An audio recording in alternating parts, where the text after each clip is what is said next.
This is the that's the logo on the bottom there with a bit of a slogan. And when did you spot it? Well, I've got a 12-year-old boy, Archie, God bless him, and he's in a household where we're obviously doing a lot of campaign stuff, and he's alive to the issues, and he pointed out to me and said, look, Dad, this is approved by mums, but nothing about dads, and I buy the cereal and various bits for him in the household. We'd also had other complaints from other fathers around the country, and so we contacted Kellogg's last Friday and said, look, we think there's an issue here, we think it's discriminatory, we think it marginalises men. For kids to read packaging like this is approved by mums, as if dads don't go shopping, don't buy cereal for their children. And I felt quite strongly about it. I'm a father of 3 boys. We campaign on fathers' issues. There's a big issue with 3 million kids living in fathers' homes.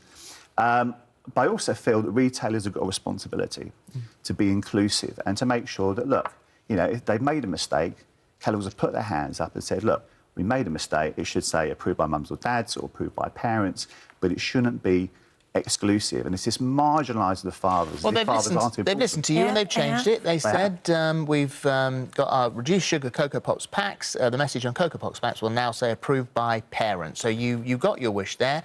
You say it's ridiculous. It is absolutely ridiculous. It's PC gone mad. I mean, the connotations of mum. Traditionally, mums are the providers of the breakfast, the children, going out to school, doing things for mums.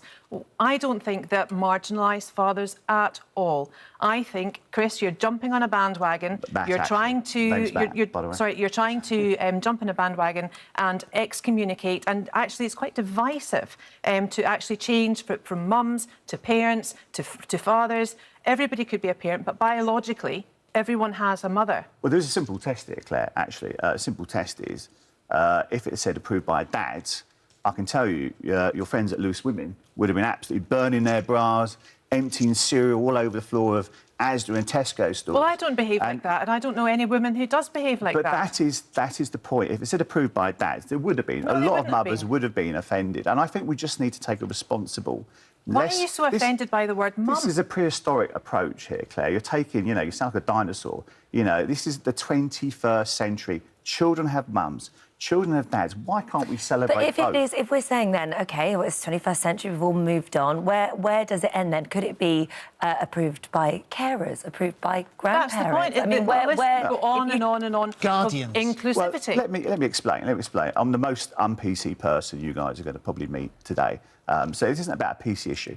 It's about understanding that when people are buying the shopping, the people buy the shopping, 80% of millennial dads are responsible for either shared grocery responsibility or primary grocery responsibility. So dads are buying cereal for their kids. It's not the most unreasonable thing in the world. As Claire seems to make, I say, look, shouldn't we just include fathers? It doesn't seem that unreasonable, does it? Well, if you look at Scott's porridge oats, they've got a Scottish man in a kilt. It's stereotyping. I think that's the issue that you have. That is, well, you're right. But stereotypes are there because marketeers use stereotypes in order to sell their goods and products. This is a reflection here. That argument is a reflection of the fact that families in Britain are now different. There are all sorts of components that make up a British family. There always have been different. There's nothing new in that. And what's wrong with one gender, one parent coming out and approving something? Absolutely nothing. And you know, the language. I find it offensive. Well, you must be offended at the slightest things. I'm sorry. Trust me, it takes a lot to offend me. Well, clearly it doesn't. Approved by mums on a breakfast cereal. I'm entitled to have a viewpoint here, Claire. I'm not saying that you're not. I'm saying you're offended actually quite easily. My children are offended. I'm not offended. I'm really not offended very easily.